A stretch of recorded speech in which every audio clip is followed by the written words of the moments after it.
Guys, Maharashtra में एक इलाका आता है जिसका नाम है कोंकण। एंड गाइस, ये जो कोंकण इलाका है ये बहुत ही ज़्यादा प्रिटी है, बहुत ज़्यादा खूबसूरत इलाका है। यहाँ के माउंटेन्स खूबसूरत है, यहाँ के जो नेचर आपको देखने मिलता है खूबसूरत है, जो यहाँ पे झरने हैं, वाटरफॉल्स है, वो यहाँ पे इतने खूबसूरत है। लेकिन यहाँ की जो हॉरर स्टोरीज है ना गाइस, वो सबसे ज़्यादा खौफनाक है। आपने कभी ज़िंदगी में नहीं सुना होगा ऐसी खौफनाक कहानियाँ जो कि इस कोंकण इलाके में बेस्ड है। हम लोग बचपन से ये सुनते हैं कि राजस्थान में है, भानगढ़ फोर्ट में है, कुलधारा विलेज में है, या फिर गुजरात का डुमस बीच हो गया। लेकिन महाराष्ट्र के कोंकण इलाके जैसी खौफनाक कहानी आपने सीरियसली नहीं सुनी होगी। यहाँ पे ना ही सिर्फ भूत प्रेतों की कहानियाँ आती, पंचतंत्रों की कहानियाँ तो यहाँ पे ऐसी है नहीं, सारी कहानी एकदम रियल होती है यहाँ पे। लेकिन जो काले जादू की कहानी है ना, वो यहाँ पे सबसे ज़्यादा खतरनाक होती है। एंड गाइस, ऐसी ही एक कहानी है भूत प्रेत की, जो कि यहाँ पे बहुत ही ज़्यादा फेमस है। एंड गाइस, मुझे ऐसा लगता है कि ये पूरे कोंकण इलाके का one of the most haunted stories में से एक है, one of the most horror stories literally.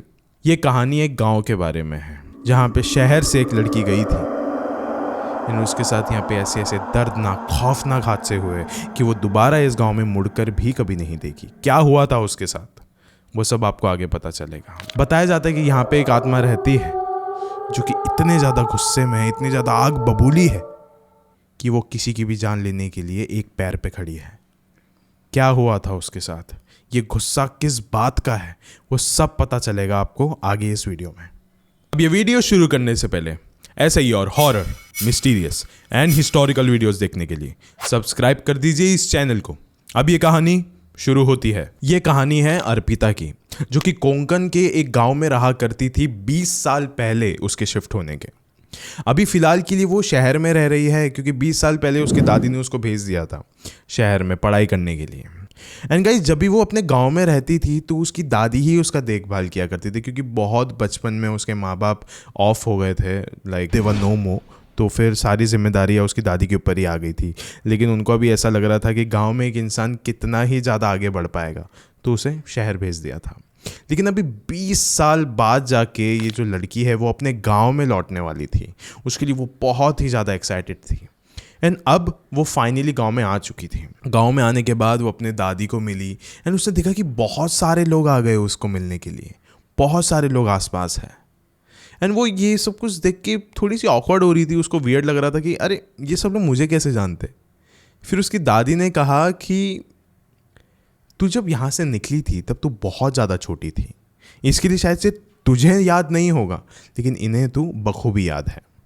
And उसी भीड़ के बीच में एक बहुत अलग सा ही चेहरा था, एक आदमी का, जो कि बहुत ही ज़्यादा तेज़ मुस्कुरा रहा था अर्पिता को देखकर, एज इफ़ कि वो बहुत टाइम से जानता हो इस लड़की को। लेकिन फिर भी अर्पिता उसको देख के कुछ खास ऐसा मोमेंट नहीं कर रही थी कि वो जानती है उस इंसान को। फिर वो लड़का सामने आया एंड अर्पिता के कंधे पे उसने हाथ रखा एंड उसने पूछा कि तुमने मुझे पहचाना। फिर अर्पिता बहुत ज़्यादा कंफ्यूज लग रही थी, एंड उस लड़के के चेहरे पे बहुत ज़्यादा एक्साइटमेंट थी। लेकिन फिर भी ऐसा लग रहा था कि अर्पिता जानती ही नहीं है उसे। अर्पिता ने कहा कि मैं तुम्हें नहीं जानती। फिर लड़के ने बोला, अरे मैं अभिषेक, तुम्हारा अभी हम लोग बचपन में कितना ज़्यादा खेला करते थे, तुम मुझे कैसे नहीं पहचान सकते, एटलीस्ट मेरा चेहरा तो तुम्हें याद होना ही चाहिए। फिर उस वक्त अर्पिता की दादी ने उसको बुला लिया एंड वो अपने घर के अंदर चले गए, एंड देख सकती थी कि वो अपने आप में ही कुछ तो बात कर रहा है। फिर अर्पिता को देख के ऐसा लगा कि थोड़ा सा उसे अजीब लग रहा था कि अपने आप में ही क्या बात कर रहा है। फिर अभी कुछ समय बीत चुका था एंड अर्पिता भी आराम से फ्रेश हो गई थी, उसने कपड़े वगैरह सब बदल लिए थे अभी। लेकिन फिर भी वो शहर में रहने वाली लड़की थी एंड उसे अभी ना सिगरेट पीने की तलब हो रही थी। फिर उसने बोला कि मैं घर के आसपास तो नहीं पी सकती, मुझे कहीं पे दूर ही जाना पड़ेगा। फिर वो जैसे ही घर से बाहर निकली, उसने देखा कि वही लड़का ठीक उसके सामने ही बैठा हुआ था। अर्पिता भी उस लड़के को देखकर उसके नज़दीक चले गए, एंड अभी ना उसने अभिषेक को ऐसा बताया कि वो उसे बहुत अच्छे से जानती है, क्योंकि शायद से वो उससे कुछ फ़ायदा निकालना चाहती थी। कैसे, मैं आपको बताता हूँ। उसने जागते ही अभिषेक को पूछा कि यहाँ पे कोई आसपास में ऐसी कोई जगह है जहाँ पे मैं जा सकती हूँ और जहाँ पे कोई भी आता जाता नहीं है। देखो, पहले तो अभिषेक बहुत ज़्यादा खुश हो गया कि अब फाइनली उसकी जो बचपन की दोस्त है अब उसे जानने लग गई है, पहचानने लग गई है, तो वो बहुत ज़्यादा खुश था। एंड उसने अभी थोड़ा सोचा एंड कहा कि हाँ, हमारे गांव में पास में ही एक अंधेरे वाला जंगल है, लाइक जहाँ पे कोई भी आता जाता नहीं है, चाहे ये सुबह हो, दोपहर हो या शाम हो, और रात में तो बात ही मत करो। फिर उस लड़की ने कहा कि चलो फिर जाते हैं हम लोग। अर्पिता ने कहा लेट्स गो। फिर उसके बाद अभिषेक अर्पिता को उस जंगल में लेके चला गया। एंड वहाँ पे लेके जाने के बाद जैसे ही अर्पिता ने देखा कि आसपास कोई भी नहीं है, तो उसने जल्दी से अपनी सिगरेट बाहर निकाली और उसे लाइट किया। ये देख के अभिषेक बहुत ज़्यादा अपसेट हो गया था, एकदम गुस्से में आ गया था कि अर्पिता तुम ये करने के लिए यहाँ पे आई हो। लाइक मैं बिलीव नहीं कर सकता इस चीज़ को। अर्पिता ने कुछ भी नहीं बोला, उसने बहुत ज़्यादा इग्नोर किया उस वक्त अभिषेक को, कुछ भी नहीं बोला, एकदम शांत थी वो। कुछ देर तक वो दोनों वहीं पे थे एंड अभी अर्पिता की सिगरेट ख़त्म हो चुकी थी। फिर अभिषेक ने कहा देखो सूरज ढलने वाला है, रात होने वाली है, मैं अब रात में यहाँ पे नहीं रुक सकता, यहाँ पे लोग दिन में नहीं आते, मैं यहाँ पे रात में कैसे रुक जाऊँ। एक काम करो, अगर तुमको सिगरेट एक स्मोक करना है तो तुम यहीं पे रुक जाओ, लेकिन मैं यहाँ से जा रहा हूँ। ये कह के अभिषेक वहाँ से चला गया। अब अर्पिता की स्मोकिंग ख़त्म हो चुकी थी, सिगरेट सारे उसके ख़त्म हो चुके थे। अब उसने बोला कि चलो अब मुझे घर जाना चाहिए, लेकिन अब सूरज ढल चुका था और रात आ ही गई थी। वहाँ से निकलने लगी थी उस जंगल से बाहर एंड उसने उसी वक्त देखा कि कहीं तो आसपास से सिगरेट की बू आ रही है, स्मेल आ रही है। वो स्मेल कर सकती थी उसको एकदम क्लियरली, जैसे कि कोई तो एकदम नज़दीक में ही है, उसके इर्द गिर्द में ही कोई ना कोई तो है जो कि अभी अभी सिगरेट स्मोक कर रहा है।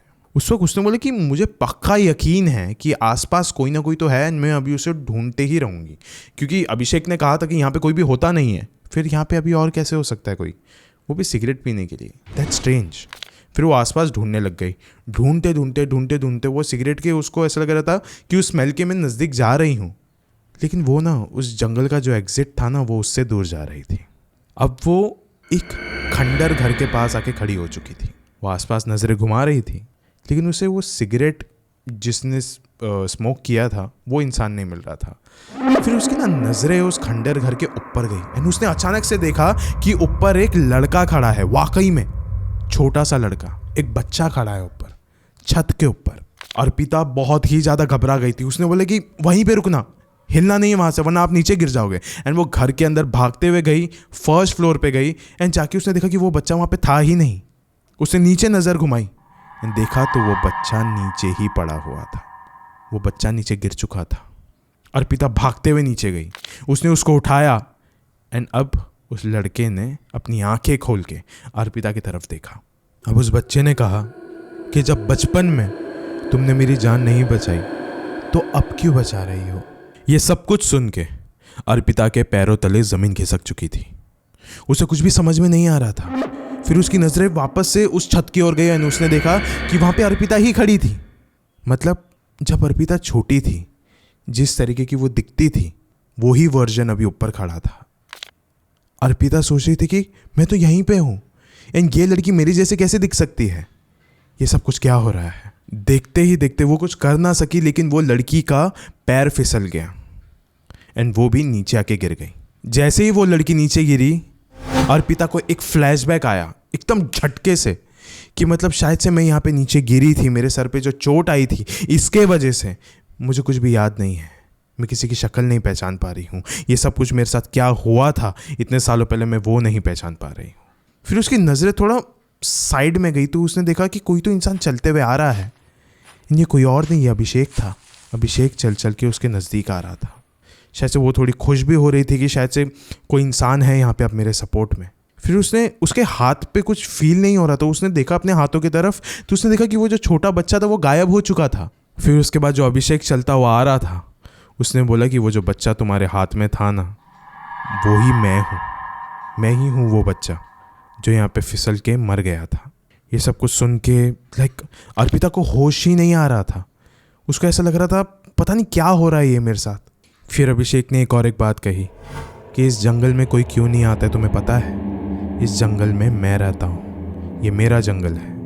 इस जंगल में मेरी आत्माएं भटकती है। हर कोई गांव का सदस्य ये बात जानता है। इसके लिए ना मैं किसी को यहाँ पे सुबह में आने देता हूँ, ना दोपहर में, ना शाम में, और रात को तो ये मेरा ही इलाका है। एंड जब यहाँ पे कोई भी नहीं आता था तो मुझे कुछ ऐसा महसूस नहीं होता था, लेकिन तुम नहीं आती थी उसका दुख होता था। लेकिन आज 20 साल बाद जिसका मुझे सबसे ज़्यादा इंतज़ार था वो आज मेरे सामने खड़ी है। अर्पिता अभी काफ़ी ज़्यादा डर चुकी थी, वो कांप उठ रही थी बार बार। अब उसने अभिषेक से माफ़ी मांगना शुरू कर दी, तो वो एकदम गिड़गिड़ा रही थी अभिषेक के सामने कि प्लीज़ मुझे माफ़ कर दे, मुझे नहीं पता ये सब कुछ क्या हो गया, कैसे हो गया, मैं तुझे बचा ना सकी, प्लीज़ मुझे माफ़ कर दे। वो बस माफ़ी ही मांग रही थी जब से। लेकिन वो अभिषेक अब वो नहीं था जो कुछ देर पहले अर्पिता को मिला था। अभिषेक ने एक अलग ही रूप ले लिया था, डरावना दिख रहा था।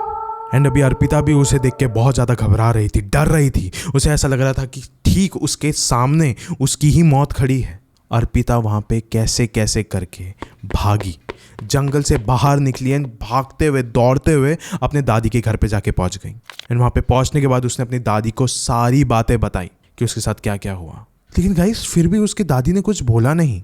उसकी दादी एकदम शांत थी। अर्पिता भी एकदम शॉक्ड हो चुकी थी कि मैंने इतना सब कुछ बोला है, इतना सब कुछ हुआ है मेरे साथ और आप कुछ भी नहीं कह रहे हो। फिर उसकी दादी ने एक कहानी सुनाई कि जब तू काफ़ी देर तक नहीं मिल रही थी तो मैं तुझे ढूंढते ढूंढते उस जंगल में आ गई थी। एंड मैंने देखा था कि अभिषेक और तू नीचे पड़े हुए हैं, दोनों के सर से खून निकल रहा है। फिर मैं चाहती तो मैं दोनों को बचा सकती थी, लेकिन मैंने उस वक्त सिर्फ तुझे चूज़ किया, सिर्फ तुझे चुना, क्योंकि मुझे ऐसा लगा अगर मैं दोनों को बचा लेती तो ये सारा इल्ज़ाम तेरे ऊपर ही आता, तेरे ही ऊपर आता। फिर मैंने जल्दी से तुझे उठाया एंड वहाँ से लेके चले गई। अस्पताल में जाके तुझे दाखिल कराया और जब तू थोड़ी सी ठीक होने लग गई तो उसी रात को मैं वापस आई इस जंगल में। एंड यहाँ पे आने के बाद मैंने अभिषेक को एक अधमरी हालत में यहीं पे दफना दिया। फिर उसके कुछ दिनों बाद मुझे ऐसा लग रहा था कि गाँव में थोड़ी तो हलचल है, अभी अभिषेक को भी ढूंढा जा रहा था हर जगह पे। मुझे ऐसा लग रहा था ये इल्ज़ाम वाकई में तेरे ऊपर आ ही जाएगा, क्योंकि उसके मौत के ज़िम्मेदार कोई और नहीं, हम दोनों ही थे। तो मैंने जल्द से जल्द कुछ भी होने से पहले तुझे इस गांव से निकाल के शहर में भेज दिया पढ़ने के लिए, ताकि तू सेफ रहे वहाँ पे। इन तुझे कभी गांव में भी नहीं आने दिया, मैं ही आती रही हमेशा शहर में। लेकिन जब तू 20 साल बाद इस गांव में आई तो मैं तेरे चेहरे के रंग से देख सकती थी कि तुझे भी अभिषेक दिख चुका है, क्योंकि वो सिर्फ तुझे नहीं दिखता, मुझे भी दिखता है।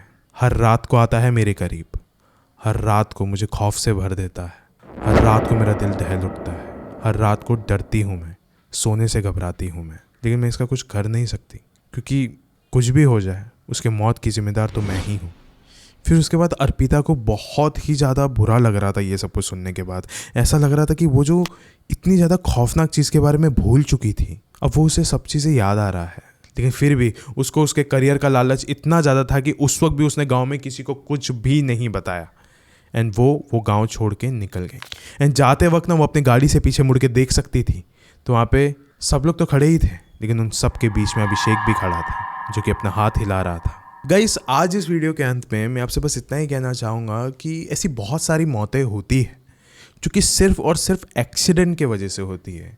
चाहे ऐसे समझ लीजिए कि एक गाड़ी को पीछे से किसी और गाड़ी ने टक्कर मार ली हो, एंड जिसमें वो जो करने वाला था उसकी कोई भी दोष नहीं है, वो तो सिर्फ एक सिचुएशन, सिर्फ एक हालत के तहत हुआ होगा। लेकिन फिर भी उस इंसान की मौत तो हुई है ना, अचानक से हुई है। उसकी असली मौत के दिन से कई दिनों पहले हुई है, कई सालों पहले हुई है। उसको उस चीज़ का गम होगा कि तूने ये गलती कैसे करी, तो इसी रीज़न के वजह से वो उसको ज़िंदगी भर तक हॉन्ट करते रहेगी। एंड यही एक आगाह करना चाहूँगा मैं आप लोग को, एक अलर्ट देना चाहूँगा कि कभी भी कुछ भी करते हो ना गाइस, सोच समझ के करिए, चौकन्ने हो के करिए, क्योंकि ऐसा हो सकता है कि आप कुछ आज करिए लेकिन उसका भुगतान आपको ज़िंदगी भर तक देना पड़े, हर रात को देना पड़े। तो इससे चौकन्ने रहिए। शुक्रिया।